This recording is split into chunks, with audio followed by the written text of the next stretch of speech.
बिस्मिल्लाहिर्रहमानिर्रहीम। Welcome to the professional tech. उम्मीद है कि आप सब लोग खैरियत से होंगे। कल बेसिक पार्ट 1 जावास्क्रिप्ट के अंदर हमने वेरिएबल्स और कॉन्स्टेंट्स के बारे में जाना और काफ़ी चीज़ें जो हैं उससे सीखने की कोशिश की, किस तरीके से हम वेरिएबल जो हैं डिफरेंट डाटा टाइप्स के क्रिएट कर सकते हैं और किस तरीके से कांस्टेंट क्रिएट कर सकते हैं और उनको किस तरीके से यूज़ किया जा सकता है। तो आज जो है हम कुछ मज़ीद जो बेसिक्स हमारी रहती हैं हम उसकी तरफ मूव करेंगे और उसके अंदर जो है हम बहुत सारी चीज़ें सीखने जा रहे हैं। तो आइए शुरू करते हैं अपनी वीडियो को। तो कल हमने कांस्टेंट और वेरिएबल्स कर लिए थे। आज हम जो है एक नया डाटा स्ट्रक्चर करने जा रहे हैं, एरेज़। और एरेज़ के अंदर जो है और सिंपल वेरिएबल्स के अंदर पहले हम डिफरेंस को देख लेते हैं कि ये हमारे पास एक सिंपल वेरिएबल है जो हमने कल क्रिएट किया था फर्स्ट नेम का, और इसके अंदर हमने वैल्यू स्टोर करवाई अली। अब देखें इसके अंदर जो है सेम डाटा टाइप की एक सिंगल वैल्यू जो है वो एट अ टाइम जो है स्टोर हो सकती है। एक से ज़्यादा जो है वैल्यूज़ हम इसके अंदर अगर स्टोर करना चाहें, मतलब मैं अली भी करना चाहूँ, अहमद भी करना चाहूँ, तो वो एज ए सिंगल वैल्यू तो स्टोर हो सकती है, लेकिन हर एक की सेपरेट आइडेंटिटी के साथ जो है हम वैल्यूज़ को सेपरेट एक ही वेरिएबल के अंदर नहीं स्टोर करवा सकते। तो इसके लिए जो है फिर हमें एक डाटा स्ट्रक्चर जावास्क्रिप्ट के अंदर अवेलेबल है एरेज़ का। एरेज़ और ऑब्जेक्ट्स भी हैं साथ में, लेकिन एरेज़ जो है बेसिकली एक ऐसा मेमोरी ब्लॉक होता है जिसके अंदर सेम डाटा टाइप का डाटा सिंगल लोकेशन के ऊपर पड़ा होता है। मतलब कि आपके पास एक स्टूडेंट की क्लास है, आप सारे नेम जो हैं बच्चों के इकट्ठे एक ही वेरिएबल के अंदर स्टोर करवाना चाहते हैं, तो वो separate separate single memory block के अंदर स्टोर हो जाएंगे। तो एरेज़ क्या होती हैं? एरेज़ एक डाटा स्ट्रक्चर है और उसके अंदर हम सेम टाइप का डाटा मल्टीपल डाटा, मतलब कि मल्टीपल वैल्यूज़ जो हैं सिंगल प्लेस के ऊपर जो है स्टोर करवाते हैं। तो एरेज़ को जो है बनाना जो है बहुत ज़्यादा आसान है। जैसे लेट मैं नेम्स कर लेता हूँ, मतलब कि बच्चों के हम नेम जो हैं स्टोर करवाना चाह रहे हैं, और नेम्स के अंदर जो है अब आप इसको दो तरीके से स्टोर करवाते हैं। या तो इसके अंदर इस तरीके से आप लिखते जाएं, जैसे मैंने लिखा है अली, उसके बाद सिंगल कोड के अंदर फिर हसन। अब देखिए मैंने इसके अंदर स्ट्रिंग ली है, तो ये सिर्फ स्ट्रिंग को ही स्टोर करवाएगी। अगर आप इसके अंदर इंटीजर और मिक्स करके चीज़ें डालने की कोशिश करेंगे तो वो पॉसिबल नहीं है। जैसे यहाँ पे मैं कुछ नाम ले लेता हूँ, उसके बाद जो है आतिफ एंड कोमल, और इसको मैंने जो है सेमी कॉलन क्लोज कर दिया। अब देखें मैं इसको अगर कंसोल डॉट लॉग करवाता हूँ और यहाँ पे नेम्स जो है मैं प्रिंट करवा लेता हूँ और इसको मैं सेमी कॉलन क्लोज करता हूँ, इसको सेव करते हैं। और सेव करने के बाद हम इसको लाइव सर्वर के ऊपर जाके देखते हैं किस तरीके से ये प्रिंट होता है। तो अब देखेंगे इसके अंदर जितने भी डाटा है वो सारे का सारा कंसोल विंडो के ऊपर जो है प्रिंट हो जाएगा। तो अभी जो है तो ये पेज ओपन हो गया, इसको हम इंस्पेक्ट एलिमेंट इसके ओपन करते हैं और कंसोल विंडो जो है ओपन करते हैं। अब देखेंगे यहाँ पे एरे आई है और उसके कह रहा है कि 5 एलिमेंट है। अगर जिसको मैं ओके करूँ तो 0 नंबर पे पड़ा है अली, और 1 नंबर पे हुसैन है, और जैन है, आतिफ है, कोमल। अब देखें एरेज़ के अंदर जो मैंने बताया था प्रोग्रामिंग के अंदर काउंटिंग जो है 0 से स्टार्ट होती है, तो यहाँ पे ये 0 से जो है ये स्टार्ट हो रही है। इसकी इंडेक्सिंग बेसिकली इसको हम इंडेक्स नंबर बोलते हैं या पोजीशन नंबर बोलते हैं। मतलब कि जो पहले नंबर पे जो वैल्यू पड़ी है, जैसे अगर हम विजुअल स्टूडियो कोड के अंदर आएँ और यहाँ पे हमने लिखा अली, तो अली जो है ये 0 नंबर पोजीशन के ऊपर है। हसन जो है, हसैन जो है ये 1 नंबर पोजीशन पे है, जैन 2, और इसी तरह सो ऑन। तो अगर मैंने कोई स्पेसिफिक नेम जो है वो उठाना है और उसको प्रिंट करवाना है, तो यहाँ पे मैं क्या करूँगा, मैं कंसोल डॉट लॉग, और इसके अंदर जो है मैं क्या प्रिंट करवाना चाहता हूँ, मैं नेम्स प्रिंट करवाना चाहता हूँ, और नेम्स का इंडेक्स नंबर आगे जो है मैं डालूंगा। जैसे मैं 4 नंबर पे ऊपर कोमल पड़ा है और मैं इसको प्रिंट करवाना चाह रहा हूँ, तो मैंने 4 नंबर इंडेक्स इसका दे दिया। सेव करेंगे और ब्राउज़र के अंदर आप जाके देखेंगे तो यहाँ पे वो कोमल जो है प्रिंट कर देगा। तो एरे जो है बेसिकली ये एक डाटा स्ट्रक्चर है और ये सेम टाइप का डाटा जो है मल्टीपल वैल्यूज़ के साथ सिंगल प्लेस के ऊपर स्टोर करवा रही होती है। अभी ये जो है नेम्स की एरे है, इसी तरीके से ये स्ट्रिंग की थी, और मैं इसकी तरह से इंटीजर की एक एरे ले लेता हूँ, जैसे एजिज़। तो एजिज़ इज इक्वल टू, जैसे मैं यहाँ पे लूँगा, पहले 25 है, उसके बाद हसैन की है सपोज करें 20, और उसके बाद जैन की है 18, और फिर आतफ की 23 एंड कोमल की 21। एंड देन जो है इसको हम सेव करते हैं, और सेव करने के बाद इसको अगर हम दोबारा से प्रिंट करवाएं, जैसे मैं यहाँ पे कहता हूँ कंसोल डॉट लॉग, और यहाँ पे मैं स्ट्रिंग कंकैटिनेशन करता हूँ और यहाँ पे लिखता हूँ नेम इज़ इक्वल टू है जी हमारे पास नेम का इंडेक्स नंबर 4, एंड उसके बाद हम यहाँ पे एज भी साथ में प्रिंट करवा रहे हैं, मतलब कि नेम भी और उसी इंडेक्स नंबर पे हम जो है एज प्रिंट करवा रहे हैं। तो जैसे यहाँ पे मैं एजिस का जो एरे वेरिएबल था उसके अंदर मैं इंडेक्स नंबर उसका डालूंगा और मेरे पास जो है वो प्रिंट आउट कर देगा। अगर मैं इसको इस तरीके से सेव करवाऊँ और मेरे पास जो है देखें नेम कोमल A21, तो दोनों एरे से उसने लैला डाटा उठाया। तो अगर यहाँ पे मैं एक वेरिएबल लेता हूँ लेट इंडेक्स का, और इंडेक्स के अंदर मैं एक परमानेंट वैल्यू दे देता हूँ, और ये वाला जो वेरिएबल है मैं ये 4 की जगह पे प्लेस कर देता हूँ। तो अब होगा क्या कि इंडेक्स के अंदर जो भी वैल्यू पड़ी होगी वो इधर प्लेस हो जाएगी और उसी का इंडेक्स जो है एक्सेस होगा, और डाटा जो है वैसे ही सेम जो है प्रिंट हो रहा होगा। अगर मैं यहाँ पे जो है 4 की बजाय 3 करता हूँ तो यहाँ पे आतिफ प्रिंट होना चाहिए, तो आप देखें आतिफ और A23 आ गए। तो इस तरीके से जो है हम एरेज के ऊपर जो है डाटा मुख्तलिफ तरीके से जो है हम स्टोर करवा सकते हैं, और सेम टाइप का डाटा लेकिन स्टोर होगा। अब उसके बाद बात करते हैं हम एक वेरिएबल और रह गया है हमारे पास, सॉरी डाटा टाइप, उसको हम बूलियन बोलते हैं। बूलियन के अंदर जो है एक ही वैल्यू स्टोर होती है, या फॉल्स या ट्रू। तो ट्रू और फॉल्स जो है जब हमने सेव करवाना हो तो हम बूलियन टाइप का जो डाटा लेते हैं। जैसे यहाँ पे मैं कहता हूँ check is equal to false, तो मैं यहाँ पे फॉल्स कर रहा हूँ, और साथ में ही आज मैं आपको कंपैरिजन भी करवा देता हूँ, क्योंकि आगे हम ऑपरेटर्स भी पढ़ने जा रहे हैं कि ऑपरेटर्स क्या होते हैं। और लेकिन अभी जो है मैं यहाँ पे एक वेरिएबल लेता हूँ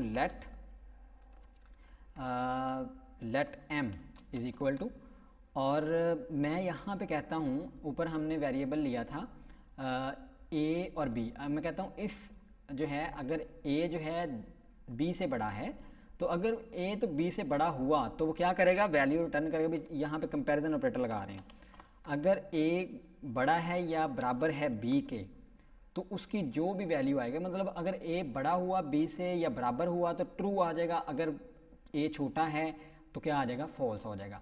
तो एम के अंदर उसकी वैल्यू जो स्टोर हो जाएगी। या मैं इसको एम की बजाय यहाँ पे चेक कर देता हूँ, चेक, और यहाँ पे पहले एक मरतबा चेक की वैल्यू जो है प्रिंट करवा लेते हैं कंसोल डॉट लॉग के साथ। यहाँ पे मैं चेक प्रिंट करवा रहा हूँ, और उसके बाद अब देखिए मैंने यहाँ पे एक कंपैरिजन किया है, भाई अगर ए बी से बड़ा है तो उसकी वैल्यू चेंज करो। अगर तो ए बी से बड़ा हुआ, मतलब ये 15 है और बी की वैल्यू 10 है, तो ए ज़ाहिर बात है 15 जो है 10 से बड़ा है, 15 जो है 10 से बड़ा होता है, तो यहाँ पे ट्रू आ जाएगा। और यहाँ पे बेसिकली पहले चेक की वैल्यू फॉल्स थी लेकिन अब जो है ट्रू हो चुकी होगी। तो इसको मैं दोबारा से कंसोल डॉट लॉग करवाता हूँ, और उसके अंदर जो है हम चेक जो है प्रिंट करवा लेते हैं। इसको सेव करते हैं और ब्राउज़र के अंदर जाके देखते हैं। अब देखें पहले वैल्यू जो थी प्रिंट हुई है फॉल्स, और जब हमने कंडीशन अप्लाई की या कंपैरिजन किया तो वो क्या हो गई, ट्रू हो गई।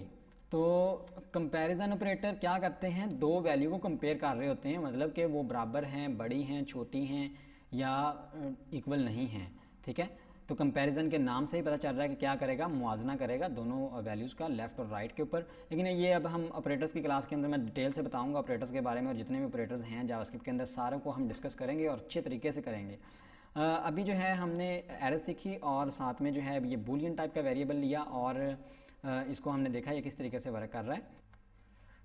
उसके अलावा जो है हम बेसिकली जब कोई वेरिएबल लेते हैं, जैसे यहाँ पे let m is equal to, अगर तो मैंने यहाँ पे इसको इसी तरीके से ले लिया और इसको मैंने प्रिंट करवाया, जैसे मैं यहाँ पे कंसोल डॉट लॉग करवाता हूँ और उसके अंदर एम प्रिंट करवाता हूँ, ये हमें अनडिफाइन जो है प्रिंट करेगा कि इसके ये डिफ़ाइन ही नहीं है। ये देखें अनडिफाइन आ गया।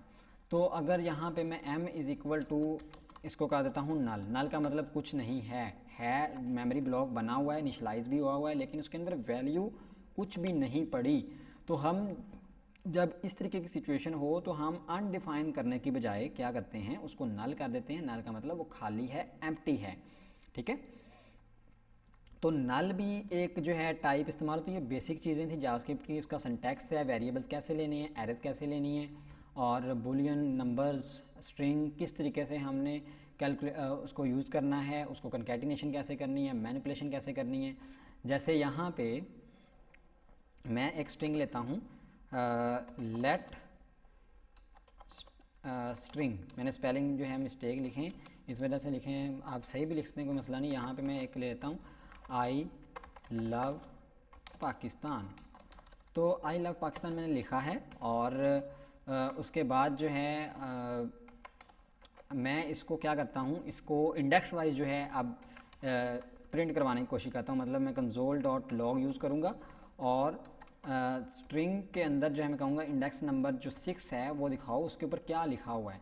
तो अब ये क्या करेगा, ये पहले जो स्ट्रिंग है उसको एरे में कन्वर्ट करेगा और उसके 6 नंबर इंडेक्स के ऊपर क्या पड़ा है, 1 2 3 4 5 और 6 के ऊपर स्पेस है, कुछ नहीं प्रिंट होगा। मैं 7 इसको कर देता हूँ और इसको सेव करवाते हैं और सेव करवाने के बाद जाके देखेंगे तो यहाँ पे P जो है प्रिंट हो रहा है, P जो है प्रिंट हो रहा है। तो इसके अलावा जो है हम स्ट्रिंग को जो है काट के छोटा भी कर सकते हैं। उसके लिए हमारे पास मेथड एंड स्लाइस का भी अवेलेबल है, सब स्ट्रिंग का भी अवेलेबल है। जैसे यहाँ पे मैं स्ट्रिंग को इसी वेरिएबल को काट के इसी के अंदर जो स्टोर करना चाहता हूँ, जैसे यहाँ पे मैं लिखूँगा स्ट्रिंग डॉट सब स्ट्रिंग। अब सब स्ट्रिंग के अंदर क्या होता है कि हम कहते हैं भाई कि कहाँ से हमने स्टार्ट करनी, तो मैं कहता हूँ इसको कि ये स्टार्ट करे 2 नंबर इंडेक्स से, ठीक है, और एंड कहाँ पे करे, स्ट्रिंग डॉट लेंथ, ठीक है, और उसकी लेंथ में से -3 कर दे, ठीक है, और जो भी चीज़ बनेगी उसको स्ट्रिंग के वेरिएबल के अंदर स्टोर करवाए और हम उसको console.log जो है करवा के देखते हैं क्या जो है अब प्रिंट होता है। तो मैं इसको सेव करवाता हूँ और सेव करवाने के बाद ब्राउज़र के अंदर जाऊँगा तो यहाँ पे आ रहा है लव पाकिस्तान। तो यहाँ पे बेसिकली मैंने 2 शुरू में से निकाले थे, तो 2 ही इधर से माइनस करने हैं, तो स्ट्रिंग में से 2 माइनस कर दिए, लव पाकिस्तान जो आ गया। लेकिन उसने आई जो था, मतलब मैंने उसे कहा 2 नंबर इंडेक्स से स्टार्ट करो, तो ये 0 नंबर इंडेक्स स्पेस आगे 1 और ये 2, तो यहाँ से उसने स्टार्ट किया और इतना हिस्सा जो काट के जो है उसने मतलब शुरू वाला काट दिया और अगले वाला स्लाइस करके इस दोबारा इसी वेरिएबल के अंदर स्टोर करवा दिया। तो हम स्ट्रिंग को सब स्ट्रिंग भी बना सकते हैं स्ट्रिंग की, और उसके ऊपर उसको एरे में कन्वर्ट भी कर सकते हैं, उसकी लेंथ फाइंड कर सकते हैं। मतलब कि मैं जानना चाहता हूँ कि स्ट्रिंग के अंदर कितनी लेंथ है, मतलब ये आई लव पाकिस्तान लिखा है और मैं जानना चाहता हूँ कि इसके अंदर कितनी लेंथ है। तो console.log का हम मेथड यूज़ करेंगे और इसके अंदर मैं लिखता हूँ लेंथ, ये एज इट इज़ प्रिंट होगा क्योंकि ये डबल कोड के अंदर है और हम कंकैटिनेशन कर रहे हैं। तो यहाँ पे मैं स्ट्रिंग डॉट लेंथ जो है यूज़ करूँगा और इसको सेव कर दूँगा, और सेव करने के बाद जो है ब्राउज़र के अंदर जाके देखूँगा तो मेरे पास यहाँ पे लेंथ इक्वल टू 15, मतलब उस लाइन के अंदर स्पेसिस समेत 15 करैक्टर्स हैं। मतलब मैं इसकी लेंथ भी फाइंड कर सकता हूँ, इसकी जो है इसको सब स्ट्रिंग भी कर सकता हूँ, इसको एरे में कन्वर्ट कर सकता हूँ। तो ये सारी चीज़ें जो हैं बेसिक के अंदर आती हैं। आप इसको प्रैक्टिस करें और साथ साथ में प्रैक्टिस करें, जैसे स्क्रीन के ऊपर चल रहा है स्क्रीन को पॉज करें, वैसे ही कोड लिखें और चेक करें कि क्या आपका भी रिज़ल्ट जो है जैसे मेरे आउटपुट आ रही है कंसोल विंडो के अंदर वैसे ही शो हो रहा है या डिफरेंट आ रहा है। तो अगर तो डिफरेंट आ रहा है तो इसका मतलब आपने कहीं पे कोड के अंदर जो है वो गलती की है, कोई मिस्टेक की है। लेकिन अगर करेक्ट आ रहा है तो इसका मतलब ये है कि आप बिल्कुल ठीक से कोड लिख रहे हैं और आप अच्छे से सीख भी रहे हैं। तो ये हमारी बेसिक चीज़ें थी जावास्क्रिप्ट के अंदर। वेरिएबल्स कैसे हमने डिक्लेयर करना है, इनिशियलाइज़ कैसे करना है, कौन कौन सी डाटा टाइप्स हैं, एरेज क्या होती हैं और बूलियन वेरिएबल्स क्या हैं, स्ट्रिंग के ऊपर हम कौन से ऑपरेशन परफॉर्म करते हैं। अभी ये जस्ट हमने 2-3 ऑपरेशन देखे हैं, लेकिन हम इसके ऊपर मल्टीपल ऑपरेशन जो हैं परफॉर्म कर सकते हैं। बहुत ज़्यादा चीज़ें हम सीखने जा रहे हैं अभी, चूँकि बेसिक कर रहे थे तो इस वजह से ये बेसिक के अंदर मैं ज़्यादा जो है ओवरलोड नहीं करना चाहता कि आप जो हैं बिल्कुल ही जो है घबरा जाएं और बोर हो जाएं कि पता नहीं क्या चीज़ जो है हम करने जा रहे हैं। तो ये बहुत ही मज़े की है, हम इसको एक सेगमेंट वाइज जो है लेके चलेंगे ताकि आहिस्ता आहिस्ता आपका माइंड जो है इसको अडॉप्ट करता जाए और आप इसके अंदर कोड लिखने में प्रोफेशनल होते जाएँ। तो इंशाल्लाह मिलते हैं हम नेक्स्ट वीडियो के अंदर, उसके अंदर हम बहुत सारी चीज़ें सीखने जा रहे हैं। तो अगर आपने मेरा चैनल सब्सक्राइब नहीं किया तो काइंडली इसको सब्सक्राइब कर लें। अगर आपको ये मेरी वीडियोज़ के ऊपर से वीडियोज़ की मदद से अगर आप कोई चीज़ सीख रहे हैं, आपको लग रहा है कि मैं इसके अंदर से मुझे कोई इल्म हासिल हो रहा है, तो काइंडली अपने दोस्तों के साथ शेयर करें और बेल आइकन को दबाना जो है मत भूलें, ताकि जो भी मैं वीडियो अपलोड करूँ आपको फ़ौरी तौर पे उसका नोटिफिकेशन जो है मिलता रहे। तो मिलते हैं नेक्स्ट वीडियो के अंदर, तब तक के लिए अल्लाह हाफिज़।